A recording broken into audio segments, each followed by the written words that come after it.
everybody, today I am out in Nevada driving the all-new Audi RS e-tron GT Performance. I'm out here with Roman Micah from all of the TFLs. He's playing Vanna White for me as we look around this. If you want to know all the details and of course how this drives, be sure and check out the full video coming soon on the Auto Buyer's Guide channel. But you know, we do have a front trunk under the front still. It's a pretty decently sized one. There's a 22-inch roller bag there. So with the addition of the new larger battery pack and the bigger, more powerful electric motors, well, actually, sorry, smaller and more powerful electric motors, we didn't lose any front trunk performance. We have expanded cooling as well.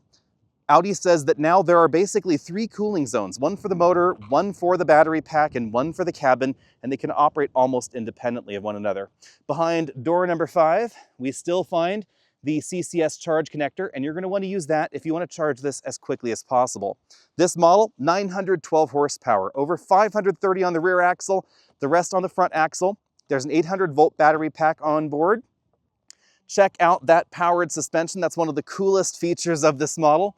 Roman's going to close that door again. We have about 3 inches of motion if this is in its lowest height, and it acts pretty quickly. So when you park, it's going to stay down, and then you pop the door open. It's going to lift itself up so you can get in and out more easily. It's good for those people that have had hip replacements, or if you're just like me and you don't like grabbing on the ground, you know, close the door again there.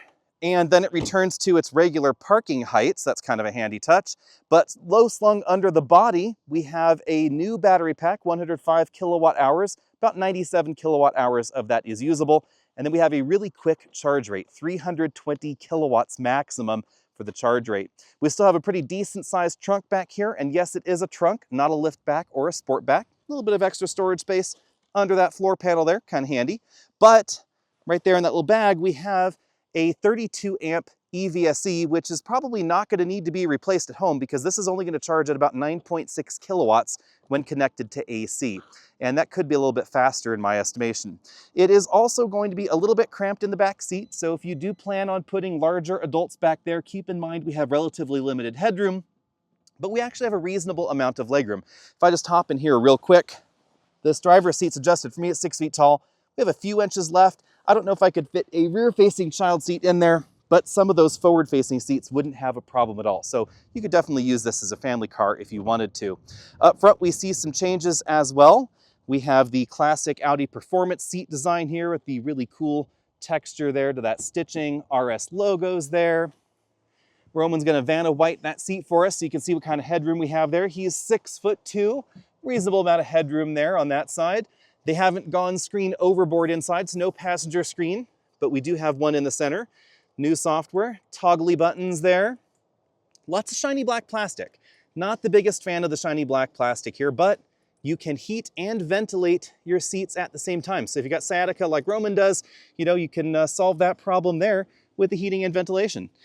We have cool red buttons on the steering wheel. Boost, that's how we get all 912 horsepower there, and the RS button for your drive mode selection. Regeneration paddles on the back of the steering wheel.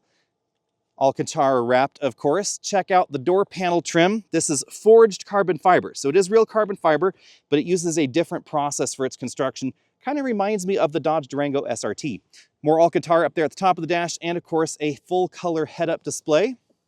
You can get different roof options. This one has the carbon fiber roof. So if we look on the outside, you can see that carbon fiber there. Although there is also a glass roof option, that's probably my preference. That gives you electrochromatic glass so you can dim or give it translucency, your choice. Now, again, if you want to know all the details of the upcoming Audi RS e-tron GT Performance, be sure to check out the Auto Buyer's Guide channel. That video is coming up soon. And that's where we're going to be able to talk about its wicked fast 0 to 60 time, which they're saying is under 2.4 seconds.